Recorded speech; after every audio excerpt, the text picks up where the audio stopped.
जिस तरह से अलग अलग राज्यों में बुलडोज हो रहे थे घर, उसी तरह से बिहार में भी शुरू हो गया है। 1-2 दिन पहले से घरों को बुलडोज करना शुरू कर दिया है। क्या कहेंगे इस पे?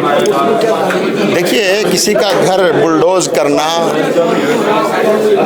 ये इस पर सुप्रीम कोर्ट ने क्लियर इंस्ट्रक्शंस दिए हैं कि आप किसी भी ऐसे व्यक्ति पर जिसने आपने किसी पर कोई इल्ज़ाम लगा दिया, कोई एक्यूज़ हो गया, किसी पत्थरबाजी में किसी का नाम आ गया, किसी क्राइम में किसी का नाम आ गया, तो आप उसको उसके घर को बुलडोज कर देते हैं। पहली बात तो ये है कि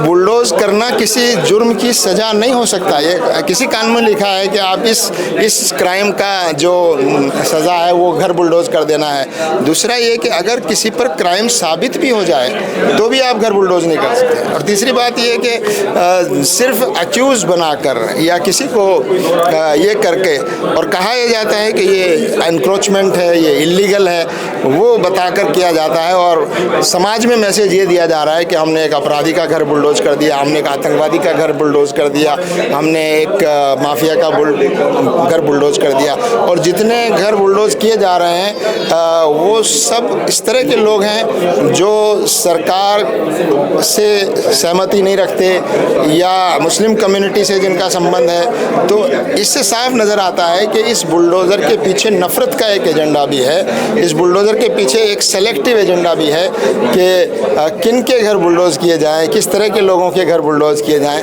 और इसके पीछे नफ़रत फैलाना और एक पूरी कम्युनिटी और सेक्शन को की इमेज ख़राब करना और एक पूरे देश में ये संदेश देना कि एक ख़ास कम्युनिटी के लोग जो हैं वो एनक्रोच करते हैं, वो इलीगल काम करते हैं, वो अपराध में ज़्यादा लिप्त रहते हैं। ये जो एक नैरेटिव बनाने की कोशिश है, ये नफ़रत का ये जो एजेंडा है, ये देश के लिए बहुत ही ज़्यादा। बिहार में तो ऐसा हो रहा है कि अभी जो घर बुलडोज किए गए हैं उसमें कई सारे पासवान हैं, उनका घर भी बुलडोज किया गया है। कई सारे वही कह रहा हूँ कि बुलडोजिंग जो है वो किसी भी तरह से जायज़ नहीं है और उसका एक प्रोसीजर है एनक्रोचमेंट हटाने का, इलीगल स्ट्रक्चर हटाने का। वो उस प्रोसीजर को फॉलो नहीं किया जा रहा है, उसको क्राइम से जोड़ा जा रहा है, उसको किसी अपराध से जोड़ा जा रहा है और कहा यह जा रहा है कि हम इसलिए कर रहे हैं कि इलीगल है।